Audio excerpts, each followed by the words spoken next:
Dapat alam ito ng lahat, lalo na sa mga creator na mga na-terminate at na-ban tulad ko.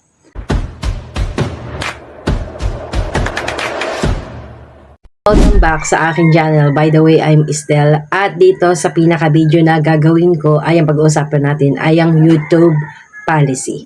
Dapat alam ito ng lahat, lalo na sa mga creator na mga na-terminate at na-ban tulad ko.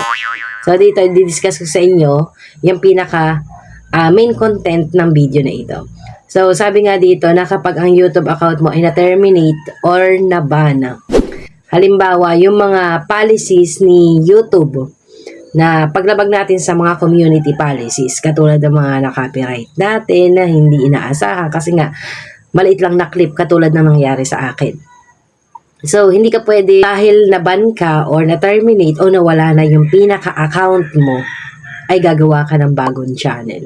So, nag-remind sa akin ito na wag nga daw akong gagawa ng channel. Lalo na kung pwede pang i-recover.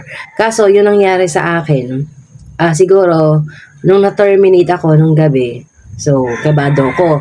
Nung kinabukasan na, nireview ko ulit. Ayaw talaga mabuksan. Tapos, nag-notification na siya sa akin sa email na dinilit na yung ganitong mga video ko, dinilit na yung ganito. Tapos, yung ibang channel ko, na kasi ang isang YouTube, pwede kang gumawa ng multiple channel. So, dinilit na din nila. So, ang pumasok sa isip ko na, hala, nabura na nga talaga yung mga account ko. Ibig sabihin, totally na wala na yung account ko. At na-restrict siya, terminated na siya, naban na siya. Hindi na din ma-recover or hindi na nagpapadala si YouTube na may chance pa na ma-recover. At hindi ko na talaga siya totally na mabuksan. So, ang buong akala ko, dahil nag-remind na si YouTube na wag mo nagagawa. Dahil baka mag-send pa na mai-recover. Pero wala na nga nang mai-recover. Ito ang ginawa ko. Dahil marami pa ako nakasave ng mga video. Gusto ko na ulit mag-upload ng video. E then, gumawa ako ng bagong account. Yung pagkagawa ko ng bagong account, ang nangyari dito, okay naman, nakagawa naman ako.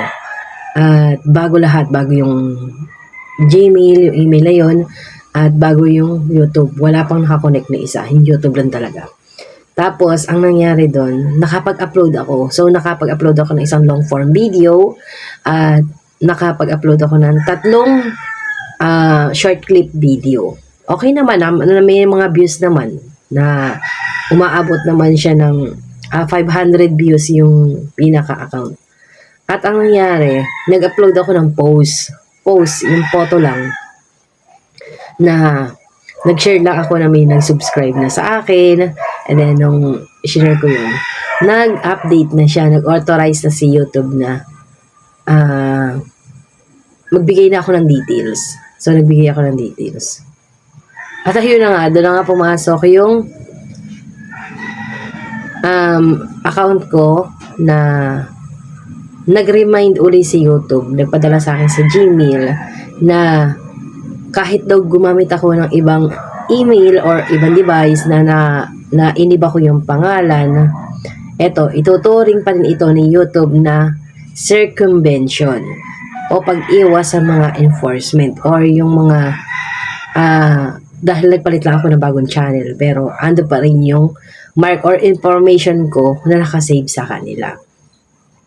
Huwag kayong gagawa. Lalo na kung wala pang 1 month mula nung na-terminate ang account mo. Mas mataas ang chance na ma-detect ka agad ni YouTube system. Ano nga ba ang magiging consequence nito? So, dito basahin ko sa inyo. Kapag nilabag mo ito yung mga posibleng mangyari ulit sa bago mong account. Dahil laban na yung nakaraan na terminate na, ito ang mangyayari sa bagong mong account pag pinilit mo yan sa iyo. Kaya ako talaga kinakabahan na ako. Baka maban ako dito sa YouTube. So, number 1, automatic termination ang bago mong channel. Number 2, permanent ban sa lahat ng features account mo. So, hindi ka na makakagawa. Mawawala ang chance na magkaroon ka ng appeal. Hindi ka na makakapag-appeal o makakapagreklamo or makikiusap. Possible na device or level or IP level restriction. So, kukunin yung IP address mo para hindi na talaga makuha. Hindi ko alam kung kukunin yung cellphone number, yung cellphone IP address mo, or yung pinaka location mo, wifi address, lahat kukunin yan para totaling maban ka na. Grabe gano'n ka kasama para mangyari lang yung kakulitan mo para makabuo ka ng isang channel. Lahat ng videos mo kahit bago ay mabubura. So good luck. Nakakatakot itong mga restriction ni YouTube. Ibig sabihin kahit gaano ka kasi pag gumawa ng content, lahat ng iyon masasayang lang. So, eto naman ang makakatulong para sa inyo. So, ano nga ba ang dapat gawin at yung mga tama mong gawin? So, dito, mag-file ka ng appeal after ilang months. So, siguro, ang i-appeal na lang natin kung nyari gumawa ka ng account mo dahil na-terminate nga yung una.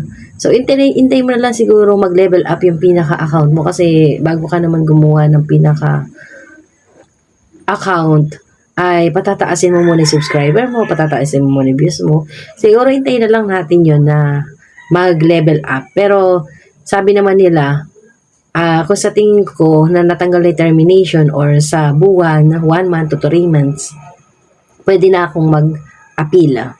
So, maghintay ng sapat na panahon at siguraduhin clear ka bago ka gumawa ng bagong channel. Aralin mo muna yung YouTube policies, lalo na sa mga EOA at communities guideline. Huwag gamitin yung pinaka-shortcuts o panliling lang ng system kasi nga algorithm sila at sobrang naka-detailed o yung mga information na hindi basta-basta sila maloloko mo kasi nga naka-system na yan, hindi mo na mababago. Isang click mo lang na isang letter dyan, magpapap na agad yung pangalan mo. So, yun yung pinaka-video ko. At guys, tandaan natin na seryoso yung mga paglabag sa mga policies ni YouTube na hindi basta-basta makapag-upload lang. Sabi ko nga, katulad ng mga ginagawa ko nung mga nakaraan na hinahabol ko talagang kumita or hinahabol ko din na tumaas yung subscriber ko, yung viewers ko, na mas lalong napasama pa yung channel ko kasi nga ilang channel yung nakalagay doon sa pinaka-email na yun, ilang multiple channel na nagraran na, nakikilala na ng tao, at yung pinaka-signature mo, ando na. So, ginagamit ko pa naman siya sa trabaho. Mas mabuting sumunod kung wala namang mawawala sa iyo, pagkakataon ito para maging content creator na matuturing mo talaga na ikaw ay nag-iwan ng legacy dito sa pinaka-YouTube at panonoodin pa ng mga bagong henerasyon na may papasok sa industry na ito na pagiging creator ng YouTube. Kasi sa dami ng online ngayon na platform, hindi pa rin nawawala ang YouTube. At andito talaga yung mga lesson, yung mga learning tutorial na andito makakatulong. So, kung nakahelp yung video na ito, huwag mo naman kalimutan i-like, i-subscribe ang aking channel at i-hit mo na din ang notification bell para update ka sa mga susunod ko pang i-upload na video. By the way, I'm still again your Filipina influencer. Thank you for watching. Bye!